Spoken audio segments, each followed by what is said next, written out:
भी हम लोग अगला पिछले क्लास में एग्जाम्पल नंबर 28 तक कर चुके थे। आज हम 29 एग्जाम्पल करेंगे, उसके बाद प्रश्नावली के ऊपर आते हैं। सबसे पहले 29 नंबर एग्जाम्पल हम लोग देखेंगे।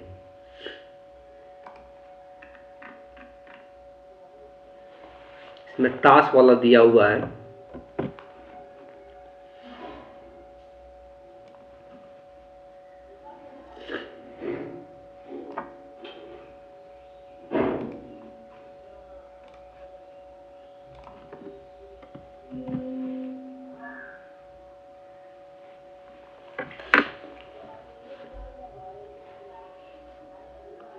बात करते हैं, जब ताश में 52 पत्ता होता है, भली भांति इसको फेंट लेना है अच्छी तरह से बिना देखे। इसको उत्तरोत्तर बिना विस्थापना के निकालना है, मतलब एक निकालने के बाद दूसरा उसमें डालना नहीं है, ठीक है। बिना प्रतिस्थापित के ही निकालना है। एक साथ निकाले जाते हैं, मतलब एक साथ जितना भी निकाला जाएगा एक साथ निकाला जाएगा। 2 पत्ते निकाला जा रहा है, कितना? एक साथ इसमें से 2 पत्ता निकाला जा रहा है। तो बदशाहों की संख्या का माध्य प्रश्न या मानक विचलन ज्ञात का। अब बोला जा रहा है कि इसमें जो यहाँ हम यादृच्छिक चर मानने वाले हैं वो क्या मानने वाले हैं? तो बादशाहों की संख्या को यादृच्छिक चर मानना है। बादशाहों की संख्या को यादृच्छिक चर मानना है। तो सबसे पहले लिख लेते हैं, माना कि यादृच्छिक चर x बादशाहों की संख्या को व्यक्त करता है। बादशाहों की संख्या को व्यक्त करता है।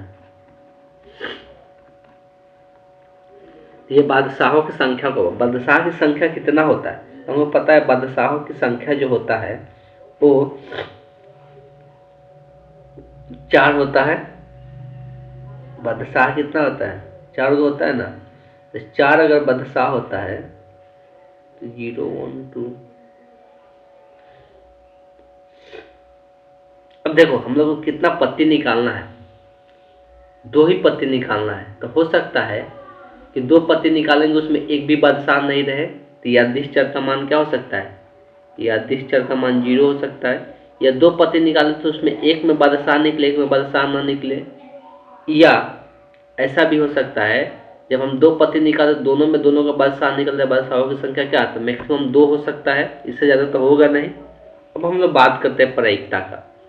तो P ऑफ 0 का बात करते हैं। P ऑफ जब 0 का बात करते हैं तो इसमें कोई भी बादशाह नहीं है। इसमें प्रायिकता निकालना है बादशाह नहीं का। बादशाह नहीं, तो बादशाह नहीं का प्रायिकता निकालना है। हमको 2 पत्ती एक साथ निकालना है, इसमें प्रतिस्थापित करके नहीं रखना है, ठीक है। 2 पत्ती में से क्या करना है? एक साथ निकालना है।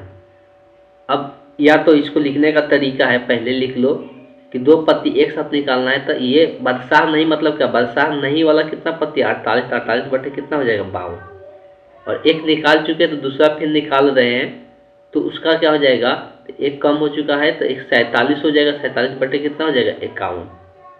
इसी को क्या कर देना है? गुना कर देना है। जब गुना करेंगे तो ये आएगा 188 बटे 221, ठीक है। अब बात करते हैं x बराबर 1 पे। जब x बराबर 1 का मामला आता है तो इसमें क्या हो जाता है कि हो सकता है पहला बार बादशाह आए, दूसरा बार बादशाह नहीं आए। पहला बार बादशाह आए और दूसरा बार बादशाह नहीं आए, या दूसरा बार बादशाह आए और पहला बार बादशाह नहीं आए। इसको ऐसे भी तरीका होता है, पहले लिख ही देते, एक बादशाह और एक बादशाह नहीं, बादशाह एक बादशाह और एक बादशाह नहीं। तो इसको एक और तरीका होता है, परमुटेशन कम्बिनेशन पढ़े हैं उससे भी निकाल सकते हैं। ये जो हम लोग अभी पढ़े हैं उससे भी निकाल सकते हैं, लेकिन उसमें या वाला केस लगाना पड़ेगा, प्लस में लिखना पड़ेगा। और परमुटेशन कम्बिनेशन वाला उसमें या वाला केस नहीं लिखना पड़ता है, डायरेक्ट निकल जाता है। उसमें क्या होता है? डायरेक्ट निकल जाता है। तो इसको ऐसे भी निकाल सकते, एक बादशाह और एक बादशाह नहीं, ये इसका मतलब हुआ एक बादशाह नहीं। 2 पत्ते निकाले तो एक बादशाह निकलेगा, एक बादशाह नहीं निकलेगा। इसके लिए क्या किया जाता है, बादशाह निकला उसका 4 में से 4 ही को है ना बादशाह, तो 4 में से एक आने का तो सेलेक्ट करने का क्या होता है, 4C1 होता है। और दूसरा क्या है, दूसरा 48 में से एक कोई निकलेगा, 48 में कोई एक निकलेगा डिवाइडेड बाई 52 में से टोटल पत्ते कितना निकाले, 2, तो 52/52 C2 हो जाता है। इसको तोड़ने का तरीका बता दिया गया है, NCR का फार्मूला बताया जाता है, n का फैक्टोरियल बटे r का factorial into n minus r का फैक्टोरियल, यही बताया जाता है फार्मूला। यहाँ से भी अगर सभी को तोड़ते हैं या तो डायरेक्ट लिख दे या थोड़ा सा सिंप्लीफाई करके देखो। एक और फार्मूला बताए थे कि NC1 का जो मान होता है, NC1 का मान जो होता है हमेशा n होता है, तो यहाँ 4C1 का जो मान है वो क्या हो जाएगा, 4 हो जाएगा। और फिर 48C1 का मान क्या हो जाएगा, 48 हो जाएगा। फिर तोड़ना इसको बढ़ेगा तो ये हो जाएगा 52 बटे क्या हो जाएगा, 2 का फैक्टोरियल, अब 52 में से 2 घटेगा तो 50 का फैक्टोरियल, ये 52 फैक्टोरियल, ये 50 का फैक्टोरियल। तो इसको थोड़ा सा सिंप्लीफाई कर लेते हैं, ये 4 गुने 48, 52 को लिख सकते हैं 52 गुने 51 इंटू 50 फैक्टोरियल। 50 फैक्टोरियल यहाँ पर कट जाएगा, 2 का फैक्टोरियल का मान 2 ही होता है, 2 गुने 1 लिखा जाता है, और 50 फैक्टोरियल यहाँ पे था, 50 फैक्टोरियल से 50 फैक्टोरियल कट गया। अब ये 2 जो भी था भाग में ऊपर गुना में चला जाएगा, तो 2 गुने 48, 4 गुने 48 गुने 2 बटे क्या हो जाएगा, 52 गुने 51 हो जाएगा। अब इसमें जो कटने वाला है इसको कैंसल आउट कर देंगे। सबसे पहले 4 से काट देते हैं, 52 13 मरतबे, और कोई कटेगा क्या, 3 से कट सकता है, 3 से 48 तो 16 48 होता है, और 3 से 17 51 होता है। अब इसको जब गुना करके लिखेंगे तो कितना बच जाएगा, ये डायरेक्ट यहाँ पर लिख देते हैं, तो ये आएगा सिंप्लीफाई करके ऊपर में 16 गुना का हो जाएगा 32, और 17 में 13 से गुना करेंगे तो ये 231 हो जाएगा, तो ये 231 हो गया। उसी प्रकार से P ऑफ x बराबर 2 मतलब दोनों के दोनों क्या है, बादशाह ही है, तो यहाँ पर लिख सकते दोनों बादशाह,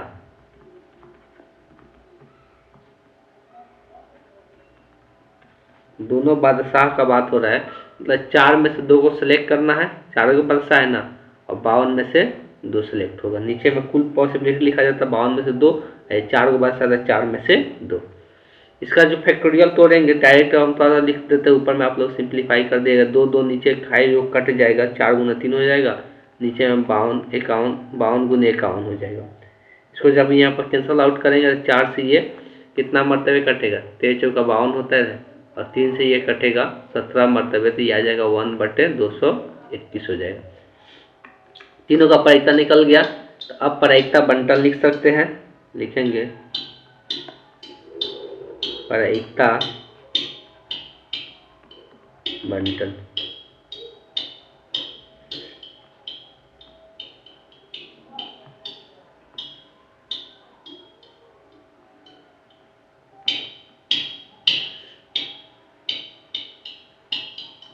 ये x हो जाएगा, ये P ऑफ x हो जाएगा, x का मान 0 1 2, बस इतना ही होगा। 0 पे जो प्रायिकता आया वो कितना आया है, 188/221। 1 पर जो आया है वो कितना आया है, 32/221, और ये 1/221 आया है। ये सबका प्रायिकता लिख दिए। अब इसमें निकालना क्या है, तो इसमें माध्य, प्रसरण और मानक विचलन तीनों के तीनों ज्ञात करना है। यहाँ पे कैलकुलेशन बहुत ज़्यादा हो जा रहा है, इसमें कैलकुलेशन क्या है, बहुत ज़्यादा कर दिया है। अगर बात करते हैं हम लोग माध्य का, तो माध्य को हम लोग ई ऑफ एक्स से दर्शाते हैं, तो ई ऑफ एक्स जो हो जाएगा वो क्या हो जाएगा, हमको पता है formula, summation of i equal to 1 to n xi pi होता है। इसको गुना करके जोड़ देना, तो 0 में 188/221 हो जाएगा, प्लस 1 गुने 32/221 हो जाएगा, प्लस 2 गुने 1/221 हो जाएगा। इसमें 221 कॉमन है, यहाँ पर 0 तो 0 ही हो गया, कॉमन क्या करना है, यहाँ पर 32 आएगा, यहाँ पे 2 आएगा, तब 32 का 2 कितना हो जाएगा, 34/221 हो जाएगा। तो ये ई ऑफ एक्स निकल के आ गया। हमको ई ऑफ एक्स स्क्वायर भी चाहिए, ई ऑफ एक्स स्क्वायर का भी थोड़ा देर पहले ही बताया कि इसका फॉर्मूला क्या हो जाता है, i is equal to 1 to n, यहाँ पर एक्स आई का क्या हो जाता है, स्क्वायर हो जाता है इंटू पी ए। तो यहाँ एक्स आई का स्क्वायर मतलब 0 का स्क्वायर इंटू 188/221 प्लस 1 का स्क्वायर इंटू 32/221 प्लस 2 का स्क्वायर इंटू 221। यहाँ पर दिख रहा है 0 वाला तो खत्म ही हो जाएगा। बात हो रहा है यहाँ पर 1 का स्क्वायर, यहाँ पर 2 का, 1 का स्क्वायर यहाँ पर 32 है, तो 1 के स्क्वायर में 1 ही रह जाएगा, 32 में गुना होगा 32 रह जाएगा, 2 दुना का 4, 4 में 1 से गुना होगा 4 ही रहेगा, तो 32 से 4 कितना हो जाएगा, यह आ जाएगा 36/221। अब बात करते हैं हम लोग प्रसरण का, जिसको प्रसरण को हम लोग किससे दर्शाते हैं, V a variable of variance of x लिखते हैं इसको शॉर्ट फॉर्म में। ठीक, तो प्रसरण का फार्मूला होता है e of x square minus e of x the whole square. अब ई ऑफ एक्स स्क्वायर का मान है 36/221, ई ऑफ एक्स का मान है 34/221 का स्क्वायर करके घटाना है, इसका स्क्वायर करके घटाना है। तो इसका अगर बिना कैलकुलेटर या ऐसे कैलकुलेट करेंगे बहुत ज़्यादा समय लगने वाला है। अब देखो जाए तो इसको ऐसे लिख सकते हैं 221 माइनस 34 का स्क्वायर पहले अलग से निकालें, नीचे वाला का स्क्वायर नहीं निकालेंगे, वैसे ही क्या करेंगे, छोड़ देंगे। तो 34 का स्क्वायर अगर याद तो सबसे अच्छा रहेगा, ये जो आएगा वो आएगा 1156 आएगा, बटे में 221 का स्क्वायर ऐसे ही छोड़ देते हैं। नीचे का एलसीएम निकालेंगे तो ये 221 का स्क्वायर एलसीएम इसका आएगा, इसलिए जो अधिक रहता है वही इसका एलसीएम आता है, तो ये कटेगा तो एक कटेगा तो एक बचेगा, मतलब 221 में क्या करना है, 36 से गुना करके यहाँ पर लिखना है। तो 221 में 36 से सभी को गुना करके लिखेगा तो ये आएगा 7956, ये तो एक ही बार में जाएगा तो ये इतना ही रह जाएगा। इसका मतलब इसको घटा के लिख देना है, तो इसमें से घटाना है कितना है, 1154, तो इसको घटा के लिख सकते हैं, ये कितना आ जाएगा, ये 2086 आ जाएगा। ठीक है, बट्टे में 221 के द होल स्क्वायर हो गया। कुछ गलत आया है क्या, 20 कैसे आएगा, यहाँ पर तो 6 में से 6 जाएगा तो ये भी 0 ही हो जाएगा ना, सॉरी, तो ये 0068 हो जाएगा। तो ये आ गया हम लोग का क्या, ये आ गया प्रसरण। तीसरा निकालना है डेविएशन, मानक डेविएशन, जिसको सिग्मा एक से दर्शाता है, उसको क्या होता है, रूट अंडर वेरिएंस होता है, रूट अंडर प्रसरण होता है। तो रूट अंडर लेंगे इसका, तो ये कितना आ गया, 6800/221 का स्क्वायर, जिसका स्क्वायर तो थोड़ा आसानी से ले जाएगा, 2 जीरो से 1 जीरो बाहर निकल जाएगा, सिर्फ रूट के अंदर जो बचेगा। अब देखो रूट इसको निकालने का 10 बाहर निकल जाएगा, 2 जीरो है तो 1 जीरो बाहर निकलते तो 1 पर 10, रूट अंडर 68 हो जाएगा, बट्टे में क्या हो जाएगा, 221 हो जाएगा। अब इसका लगभग स्क्वायर रूट निकाला जाता है तो ये आंसर जो आएगा 0.37 लगभग आता है। ठीक है, तो इसका जो मानक विचलन का जो मान होगा वो कितना हो जाएगा, 0.37 हो जाएगा। तो इस तरह से क्वेश्चन का आंसर निकालना, ये बहुत लेंदी दिया हुआ था, इतना कैलकुलेशन कभी एग्जाम वगैरह में नहीं देगा। ठीक, तो वो कैलकुलेशन जो होगा वो थोड़ा आसान होगा। अब आ जाते हैं डायरेक्ट प्रश्नावली के ऊपर, इसके बाद कोई एग्जाम्पल नहीं है, हम लोग प्रश्नावली दिया हुआ है 13.4।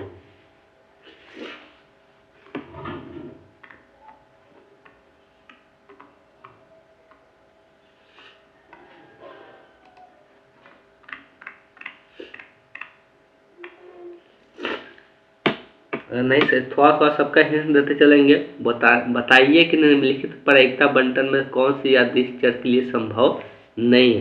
तो कौन इसमें यादृश चर के लिए संभव नहीं है, तो ये सिंपल इसका तरीका है कि जो प्रायिकता होगा, प्रायिकता का योग कितना हो जाएगा, नीचे में 1 होना चाहिए। बताया गया था ना, यादृश चर का जो बनता है प्रायिकता बंटन, उसमें ये समेशन ऑफ योग, मतलब जो प्रायिकता का योग होना चाहिए, हमेशा कितने के बराबर होना चाहिए, 1 के बराबर होना चाहिए। तो उससे हम लोग निकाल सकते हैं। तो खाली इसी को लेकर यहाँ पर समझा देते हैं कौन कौन सा संभव है, कौन कौन सा संभव नहीं है।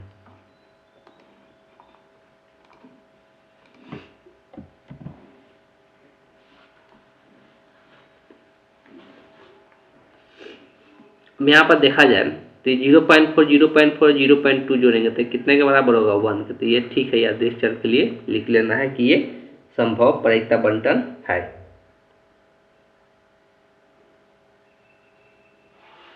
ठीक, तो ये यादृच्छिक चर के लिए संभव प्रायिकता बंटन हो जाएगा, लिख लेना है।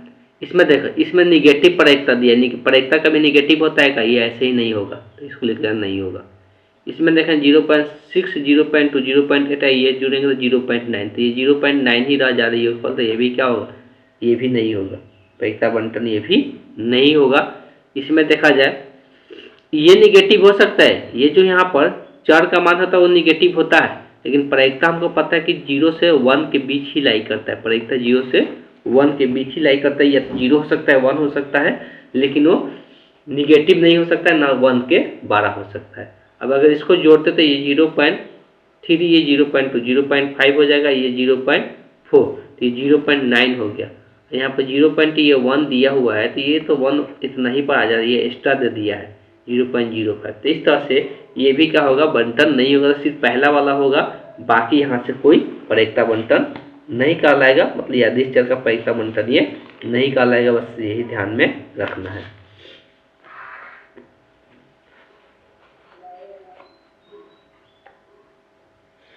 तो क्या पूछा था कि कौन संभव नहीं है? तो कौन कौन नहीं है? 2 3 4 संभव नहीं है, बाकी खाली पहला क्या है? संभव है, यही ध्यान में रखना है।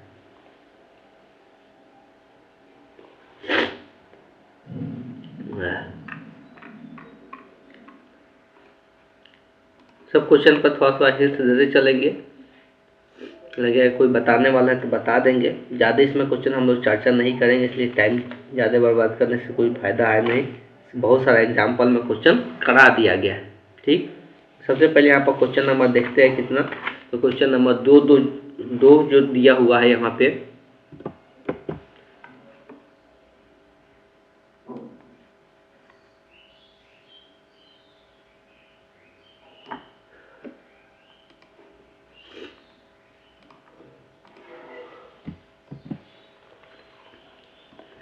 एक कलश में, कलश मतलब कोई भी बक्स हो गया, कुछ भी हो सकता है, उसमें 5 लाल और 2 काली गेंद है, बैग वगैरह कुछ भी हो सकता है। तो 5 लाल 2 काली गेंद है, 2 गेंदों को यादृच्छिक निकाली जाती है। इसमें 2 गेंद निकाला जाता है। मान लीजिए कि x काली गेंद की संख्या को व्यक्त करता है, तो एक संभावित मान क्या है? यादृच्छिक चर, क्या x यादृच्छिक चर है?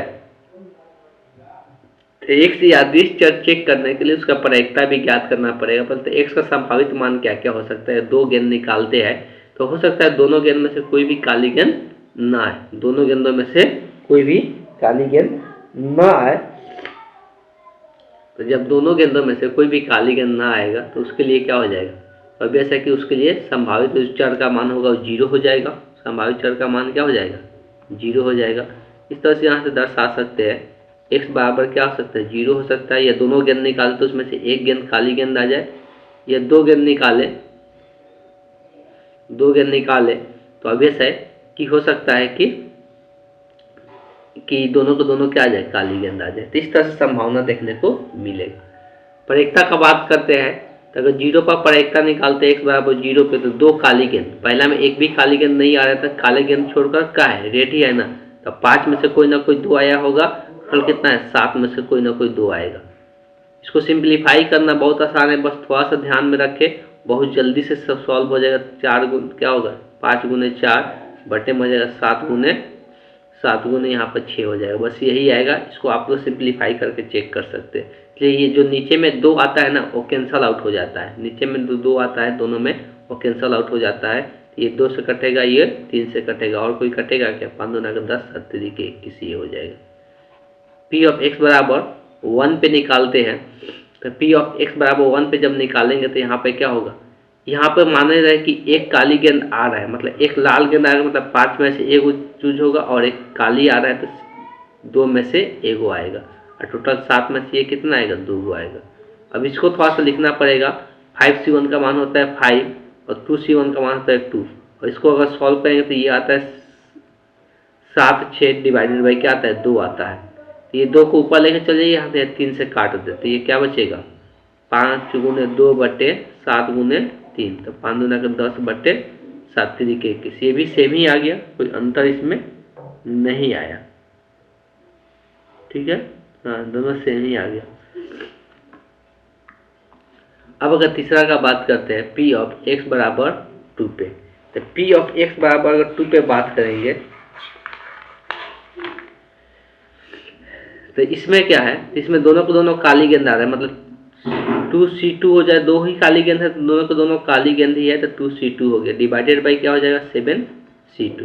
इसका अगर आंसर लाना चाहते हैं तो यहाँ पर ऊपर में तो 2c2 का मान हमेशा कितना आता है 1 ही आता है, 2c2 का मान हमेशा 1 होता है। इसको सिंप्लीफाई करेंगे तो ये हो जाएगा 7 गुने 6 गुने, नीचे में बट्टे में क्या हो जाएगा 2 हो जाएगा, बट्टे में क्या हो जाएगा 2 हो जाएगा, ये कटेगा 3 मरतबे तो ये क्या आ जाएगा 1/21 आ जाएगा। देख सकते हैं तीनों का योग 10/21 10/21 1/21 जोड़ेंगे तो 21/21 होगा, जो कट के 1 हो जाएगा। तो लिख देंगे चूंकि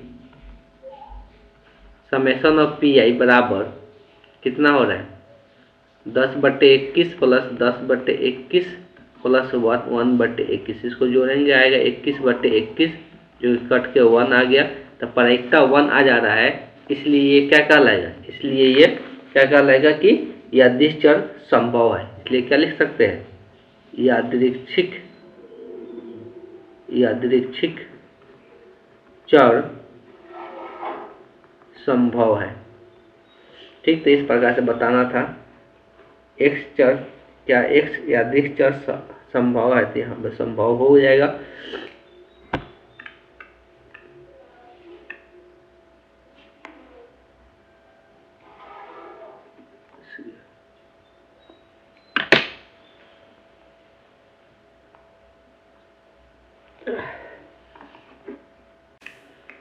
चलिए देखते हैं अगला क्वेश्चन क्या है।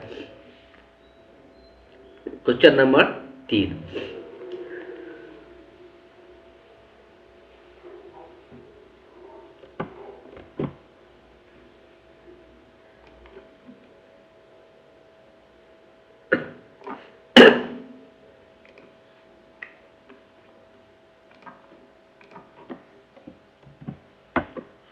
में दिया है कि मान लीजिए कि एक चीतों की संख्या है और पट्टों की संख्या के अंतर को क्या दर्शाते हैं, पर x जो है चीतों की संख्या और पट्टों की संख्या के अंतर को दर्शाता है। जब एक सिक्के को 6 बार उछाला जाता है तो x का संभावित मूल्य क्या होगा, तो x का क्या क्या पॉसिबिलिटी आएगा, जब 6 बार उछालेंगे तो x का क्या क्या संभावित मूल्य आएगा। अब यहाँ पे खाली x यादृच्छिक चर का मान निकाल के छोड़ देना है, इसमें और कुछ भी नहीं करना है, लेकिन चीटों की संख्या और पट्टों की संख्या सोचना है क्या क्या पॉसिबिलिटी हो सकता है। अब देखा जाए, जब 6 बार सिक्के को उछालेंगे, जब 6 बार सिक्के को उछालेंगे तो क्या क्या हो सकता है, हो सकता है 6 में से एक भी चित्त ना आ जाए। थोड़ा ध्यान समझना है, अगर एक भी चित्त ना आ जाए सबके सब पट आ जाएगा। तो बोला है कि अंतर मतलब होता है हमेशा 12 में से छोटा घटाना, जिसका भी संख्या अधिक होगा। तो पट 6 को 6 क्या हो जाएगा पट हो सकता है, पहला ये संभावित है कि 6 को 6 क्या हो सकता है पट हो सकता है, एक भी चित्त ना आए तो उस केस में 6 - 0 क्या हो जाएगा 6 ही आ जाएगा, 6 - 0 क्या हो जाएगा 6 आ जाएगा। दूसरा हो सकता है कि 6 के 6 क्या हो, 6 को 6 क्या हो, तो ये 6 को 6 क्या हो सकता है, तो ये हेड आ सकता है। अब 6 को 6 जब हेड आएगा टेल का मान क्या होगा 0 होगा, तो इस पर भी 6 में से 0 घटेगा 6 ही बचेगा, माइनस में नहीं होगा, इसलिए अंतर को बोला है। अगर हटाने के लिए बोलता तब माइनस में आता, अंतर का मतलब हमेशा होता है 12 में से छोटा घटाना। अब अगर एक 5 बनता है, मान लो कि ये अगर 5 गो हो गया एक टेल हो गया, तो उस केस में अंतर क्या आएगा, अगर ये 5 गो हुआ और एक टेल हो गया तो 5 माइनस क्या आएगा 1 आएगा, इसमें दूसरा संभावित मान क्या हो सकता है 4 हो सकता है। अब यहाँ पे ये संभावना हो कि अब 2 गो आ जाए, 4 गो हेड रहे और 2 गो क्या रहे टेल रहे, या ऐसा भी होगा कि 2 गो हेड और 4 गो टेल रहे, तो इसका अंतर क्या आएगा 2 आएगा, ये 2 हो सकता है। अब हो सकता है और क्या हो सकता है, 3 गो रहे, क्या रहे 3 गो हेड 3 गो टेल रहे, 3 गो हेड 3 गो टेल, तो 3 में 3 घटेगा क्या हो जाएगा 0 हो जाएगा। अब इसका से कोई अलग कोई संभावित मान नहीं होगा, तो यही हम लोग का आंसर हो जाएगा, यही हम लोग का क्या हो जाएगा आंसर हो जाएगा। क्वेश्चन नंबर ये कितना है, क्वेश्चन नंबर 3 है, तो 6 4 2 0 हो जाएगा बस। बात को समझ लेना है कि पहला संभावित होगा 6 गो हेड या टेल, यहाँ पर लिख देते हैं हेड और टेल की संख्या, ठीक है। टेल की संख्या 0 होगा या ये 0 हो और ये 6 गो, तीसरा का अंतर हमेशा दोनों का क्या आएगा, 6 आएगा, ठीक है। अब यहाँ पे हो सकता है कि ये 5 रहे और ये 1 रहे, या ये 1 रहे और ये 5 रहे, तो अब ये दोनों का अंतर क्या हो सकता है, 4 हो सकता है। अब अगला संभावित मान होगा कि ये 4 रहे और ये 2 रहे, या ये 2 रहे ये 4 रहे, अभी भी अंतर कितने का आएगा, 2 का। अगला संभावित मान होगा कि ये 3 रहे तो ये भी 3 हो, अब इसका तो उल्टा कोई होगा नहीं, इसका अंतर क्या आएगा, 0 आएगा। और कोई संभावना हो सकता है क्या हेड और टेल की संख्या का, नहीं हो सकता है, इसीलिए इसका जो यादृच्छिक चर का मान यही रह जाएगा, ध्यान में रखना। चलिए चलते हैं नेक्स्ट क्वेश्चन पे।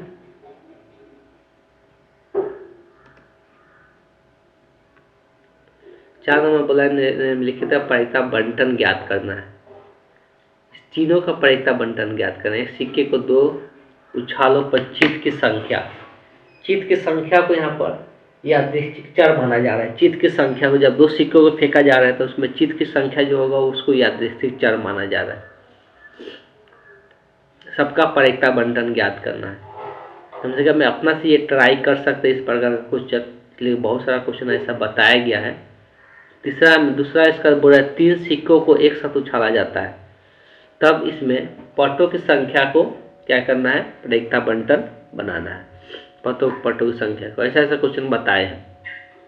तीसरा है एक सिक्के को 4 बार उछाला जाता है तब चीटों की संख्या को प्रायिकता बंटन बनाना है। तो 4 सिक्का का मतलब टोटल 16 संभावना होगा, इसमें प्रायिकता बंटन इसका भी बनाना है। आगे अगर बात करेंगे 5 नंबर, तो एक पासे को 2 बार उछालने पर सफलता की संख्या के प्रायिकता बंटन ज्ञात कीजिए। पासे को जब फेंकते हैं तो सफलता की संख्या किसको मानेंगे उस पर डिपेंड करेगा। तो एक नंबर दिया 4 बड़ी संख्या को एक सफलता, 4 से बड़ी संख्या आता है तो उसको हम सफलता मानते हैं। दूसरा सफलता में क्या दिया हुआ, पासे पर संख्या 6 प्रकट होना को एक सफलता माना जा रहा है। जब 6 प्रकट हो रहा है तभी जाके हम सफलता मानते हैं।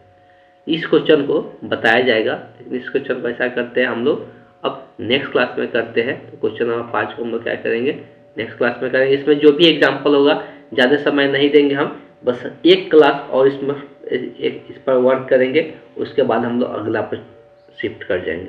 ज़्यादा समय इस पर नहीं देना है, उसके बाद हम लोग को रिवीजन भी करना है, रिवीजन ज़्यादा जरूरी है। तो इसमें जितना भी इम्पोर्टेंट चीज़ें हैं बता चुके हैं, तो एक क्लास हम इस पर और वर्क करेंगे। जो भी पर्सनालिटी का क्वेश्चन 2-3 क्वेश्चन बना के इसको हम लोग पर्सनालिटी को ख़त्म करेंगे। उसके बाद हम लोग चलेंगे एक नया टॉपिक की ओर, बस वही एक टॉपिक हम लोग ख़त्म करके ख़त्म हो जाएगा। मैक्सिमम ज़्यादा से ज़्यादा चांसेस है कि संडे तक पूरा कंप्लीट हो जाएगा। संडे को हो सकता है संडे को भी वीडियो रहे, या आज फ्राइडे है ना, हाँ सैटरडे संडे तक पूरा कंप्लीट हो जाएगा। इसलिए कि इसका एक क्लास और लेगा तो सैटरडे को एक क्लास जाएगा, 2 क्लास सैटरडे का भी बच रहा है, 2 क्लास में ख़त्म हो जाएगा। ज़्यादा 3 क्लास होगा तो सैटरडे को 3 क्लास एक एक्स्ट्रा क्लास रख दिया जाएगा, बस सैटरडे को ही कंप्लीट वीडियो कर दिया जाएगा। संडे फ्री रहिएगा लोग, संडे को कोचिंग में बुलाया जाएगा। उसके बाद जो है हम लोग देखते हैं, तो उसके बाद हम लोग रिविज़न शुरू करेंगे। कुछ टॉपिक आप लोग को 11 क्लास में ग्रामर पढ़ाया गया है, तो ग्रामर जो पूछा जाता है वो 1 से 2 क्लास में कंप्लीट करके बता देंगे आप लोग को, कि वो भी टेंशन ख़त्म हो जाए। ग्रामर जितना ही मतलब पूछा जाता है जो पहले से पढ़ाया भी गया है, सिर्फ एक बार रिवीजन करा देना होगा। जो चीज़ें पूछा जाता है उसी का रिवीजन कराना है, तो 2-3 क्लास में उसको हम ख़त्म कर देंगे। तो आज क्लास को हम यहीं पे एंड करते हैं।